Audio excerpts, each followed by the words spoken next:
Hello, welcome back. Let's play Jane's Fighter's Anthology as we finish the single mission or the single aircraft showcases.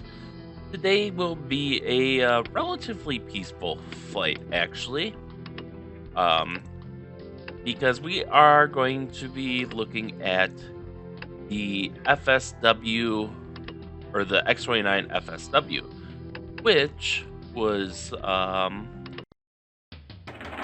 you can see in the game it's configured as kind of a dogfighter, 4 AMRAAMs, 2 Sidewinders, 150-gallon tank, and an internal cannon. But in reality, this was a developmental aircraft, so I will be flying it as such. So you'll notice we're starting at altitude where we have absolutely no problems. Where did it start us? Okay. And you'll notice the very unique forward swept wing design. Now, I did actually use this fighter in the Egyptian single missions, which is why I was confused and thought I had done this before, but I don't think I went into any details about it. I recognized a few things about it, but... So, 2 X-29As were built by Grumman after the proposal had been chosen over a competing one involving... Actually, I should start earlier. The Grumman X-29 was an American experimental aircraft that tested a forward-swept wing, canard, control surfaces, and other novel aircraft technologies. The X-29 was developed by Grumman, and the two built were flown by NASA and the United States Air Force. The aerodynamic instability of the X-29's airframe required the use of computerized fly-by-wire control. Composite materials were used to control the aeroelastic divergent twisting experienced by forward-swept wings and to reduce weight. The aircraft first flew in 1984, and 2 X-29s were flight tested through 1991. Oops, my bad there. Accidentally hit my head on the microphone. So the 2 X-29As were built by Grumman after the proposal had been chosen over a competing one involving a General Dynamics F-16 Fighting Falcon. The X-29 design made use of the forward fuselage and nose landing gear from 2 existing F-5A Freedom Fighter airframes. Control surface actuators and main landing gear were from the F-16. The technological advancement that made the X-29 a plausible design was the use of carbon fiber composites. The wings of the X-29, made partially of graphite epoxy, were swept forward at more than 33 degrees. Forward swept wings were first trialed 40 years earlier on the experimental Junkers Ju-287 and OKB-1 EF-131. The Grumman internal designation for the X-29 was Grumman Model 712 or G712. The X-29 is described as a 3-surface aircraft with canards, forward swept wings, and aft strike control surfaces using 3-surface longitudinal control. Canards and wings result in reduced trim drag and reduced wave drag, while using the strikes for trim in situations where the center of gravity is off provides less trim drag than relying on the canard to compensate. The configurations, combined with the center of gravity well aft of the aerodynamic center, made the craft inherently unstable. Stability was provided by the computerized flight control system making 40 corrections per second. The flight control system was made up of 3 redundant digital computers backed up by 3 redundant analog computers. Any of the 3 could fly the aircraft on its own, but the redundancy allowed them to check for errors. Each of the 3 would vote on their measurements so that if any one was malfunctioning, it could be detected. It was estimated that a total failure of the system was as unlikely as a mechanical failure in an airplane with a conventional arrangement. The high-pitched instability of the airframe led to wide predictions of extreme maneuverability. This perception is held up in the years following the end-of-flight tests. Air Force tests did not support this expectation, however. For the flight control system to keep the whole system stable, the ability to initiate a maneuver easily needed to be moderated. This was programmed into the flight control system to preserve the ability to stop the pitching rotation and keep the aircraft from departing out of control. As a result, the whole system as flown, with the flight control system in the loop as well, could not be characterized as having any special increased agility. It was concluded that the X-29 could have had increased agility if it had faster control surface actuators and or larger control surfaces.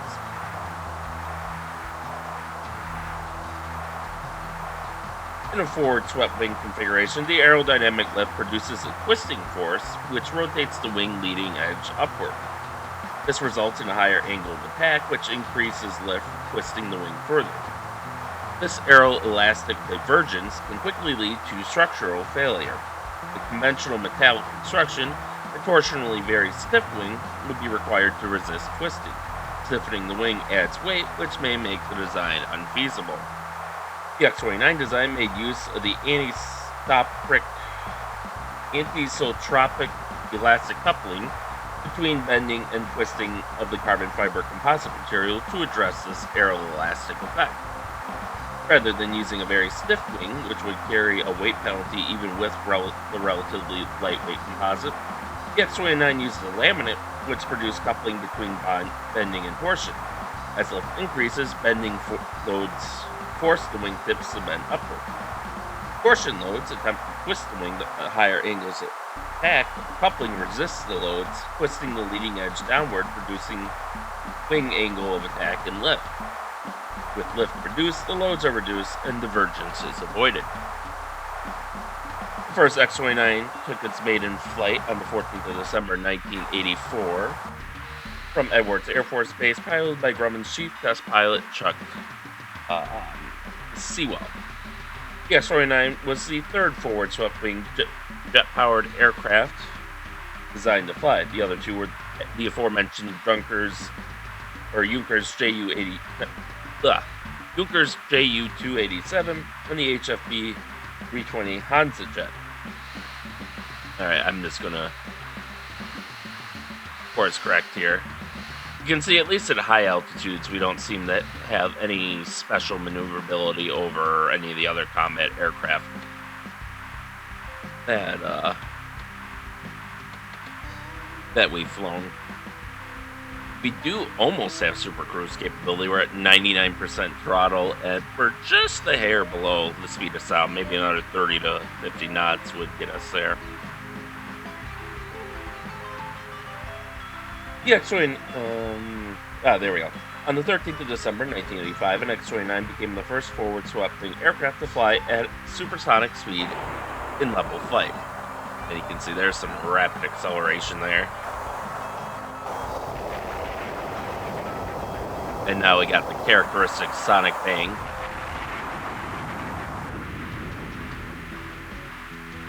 The X-29 proved reliable, and by August of 1986 was flying research missions of over 3 hours involving multiple flights.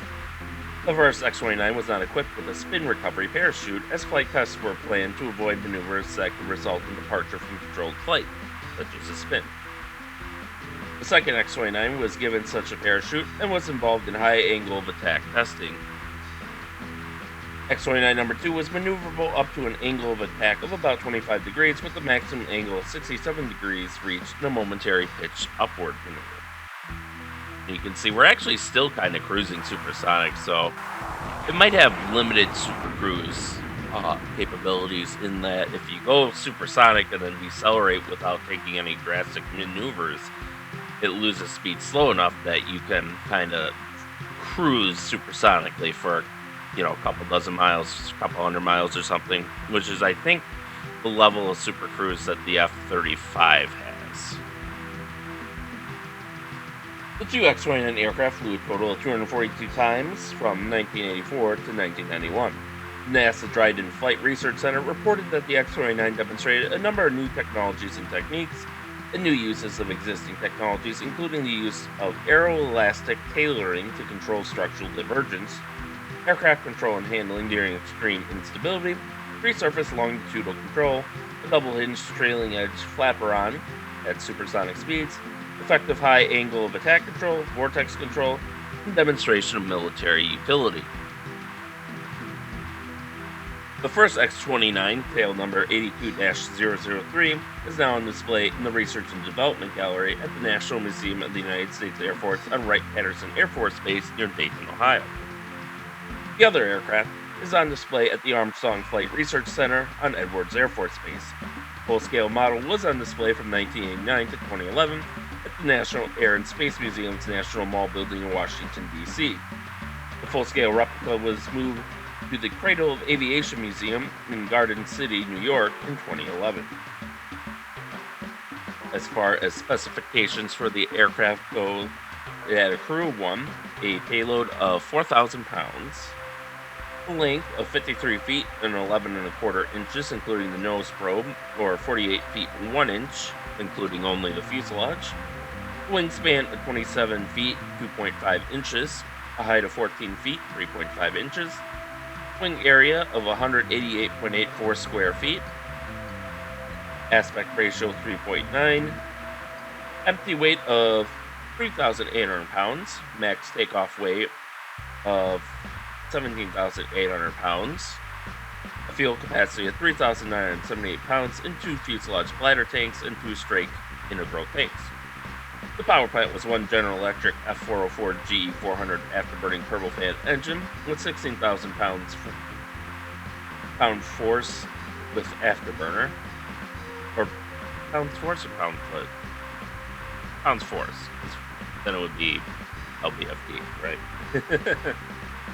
Performance maximum speed was 956 knots, or 1,100 miles per hour, at 33,000 feet. Maximum speed, or also Mach number 1.6, a range of 350 nautical miles, or 400 miles, so kind of a short range, all things considered, which would make it ill-suited as a fighter. Service ceiling of 55,000 feet. And avionics include a Litton LR80HRS, a Magnavox AN/ARC-164 ultra-high frequency radio, a Teledyne RT-106-3B/APX-101D IFF/SIF, and a Honeywell triple redundant fly-by-wire control system, which, I mean, it was like a hextuple redundancy there, so. Alright, let's turn about. Should be an airfield somewhere in that direction. Oh, it's on the second island, okay.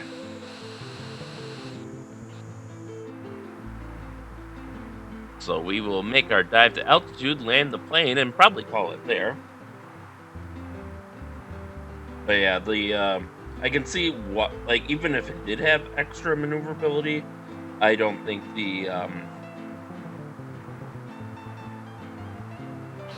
would have ever been a military jet as envisioned by the creators of this game. Because, I mean, the range, if that was its combat radius at full load, it might have been acceptable. Because that probably isn't too far off from the Hornet, or the F-16. But there wouldn't have been a lot of room for growth either.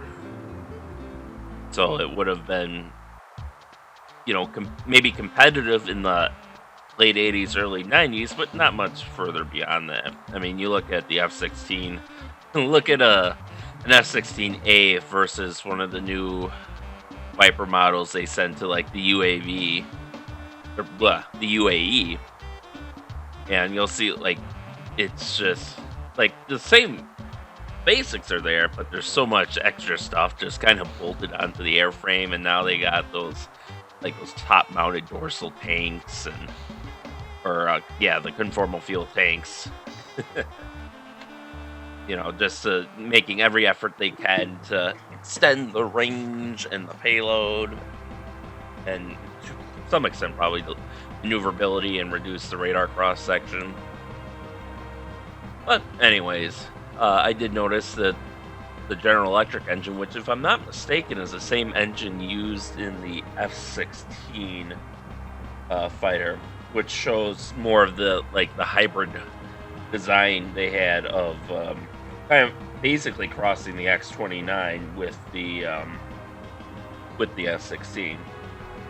Because, like they mentioned, some of the landing gear and stuff was taken from the F-16.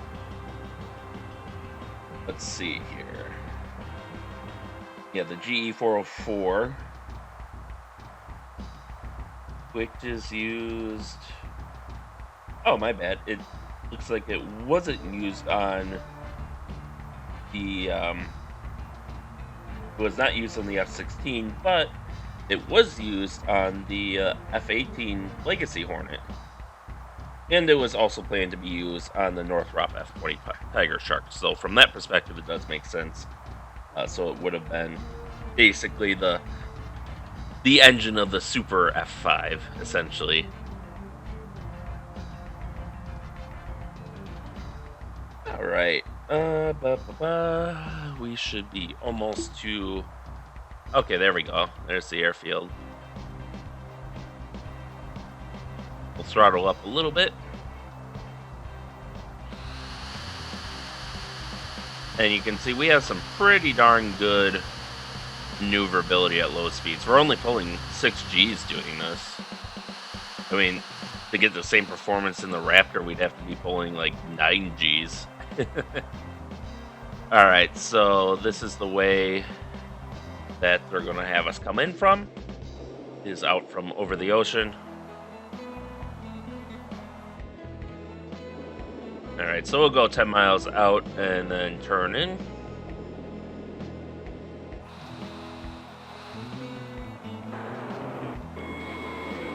Alright.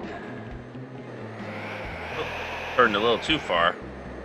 So I will say at low speed, low altitude, this thing is very maneuverable. And I'm sure it maintains at least some of that maneuverability at high speeds at low altitude.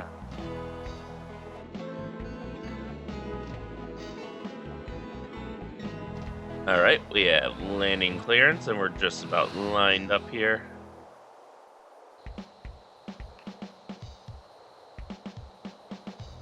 There we go, I think we are...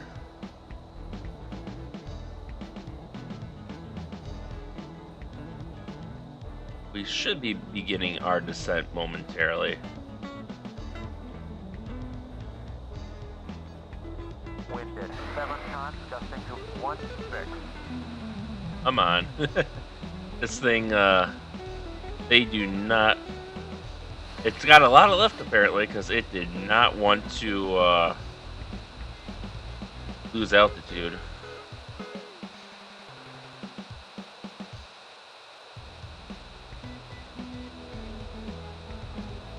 Alright, maybe if we get her under 20 knots.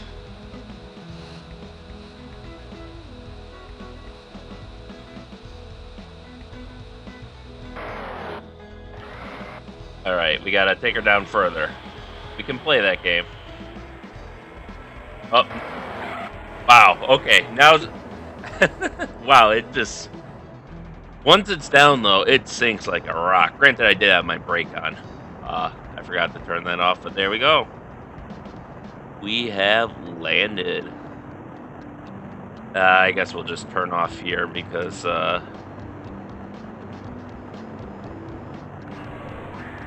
Okay, kind of didn't turn off as smoothly as I would have liked.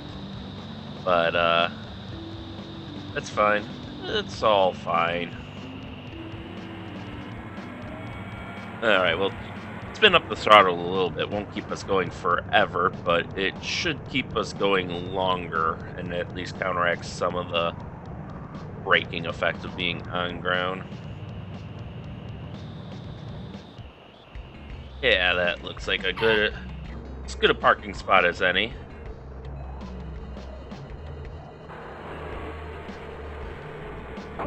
Oh. I was like, wow, we're actually going pretty far into this thing. Maybe we can actually park ourselves in the hangar. But no, it counts as a collision eventually. I did find it amusing that I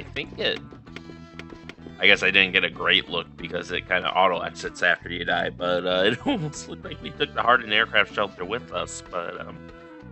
But yeah, that's a demonstration of the X-29. So I hope you enjoyed this kind of mini-series after the main game. I think next we'll be going through some of the reference materials on the second disc, because that's really that and that handful of single missions that were essentially multiplayer only. are the only things I have left to finish. I'm working on getting someone for the multiplayer stuff. Started looking for that again. Um, but yeah, otherwise it's just a reference material. So we'll cover that. I'll cover the multiplayer stuff, and then at that point, I think we'll be getting into mods for this game. So that's kind of the tentative roadmap looking forward. But until then, thank you all for watching, and stay tuned for next time, and stay safe out there. And we'll see you then.